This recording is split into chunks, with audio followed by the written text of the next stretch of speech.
ਫੌਜੀ ਦੇ ਮੁੰਡੇ ਕੰਬਲੀ ਕਾਰ ਨਾ ਛੱਡ ਦੇ ਮਕਰ ਫਰੇਬੀਆਂ ਨੂੰ ਬੁਆ ਮੰਨ ਲੈ ਆਣ ਕੇ ਸੱਚਿਆਂ ਦਾ ਜਿਹੜੇ ਹਿਜਰ ਫਰਾਕ ਵਿੱਚ ਨਹੀਂ ਸੜਦੇ ਪਤਾ ਉਹਨਾਂ ਨੂੰ ਕੀ ਬੜਾ ਮੱਚਿਆਂ ਦਾ ਇੱਕੋ ਗੱਲ ਮੇਰੀ ਸਦਕੇ ਮੰਨ ਜਾਵੀਂ ਪੱਲਾ ਛੱਡ ਦੇ ਬੇਲੀਆਂ ਕੱਚਿਆਂ ਦਾ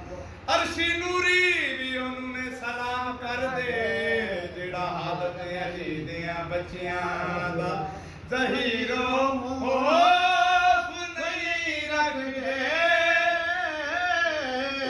ਹਸ਼ਰ ਦੇ ਤਹਾਨਾ ਦਾ ਜਿਹੜੇ ਜ਼ਹਰਾ ਦੇ ਬੱਚਿਆਂ ਦੇ ਖਿਦਮਤਗਾਰ ਹੁੰਦੇ ਨੇ ਜਿਹੜੇ ਜ਼ਹਰਾ ਦੇ ਬੱਚਿਆਂ ਦੇ ਉਹ ਖਿਦਮਤਗਾਰ ਹੁੰਦੇ ਨੇ ਤੜਪਦੇ ਨੇ ਉਹ ਜੋ ਅੱਜ ਯਾਰ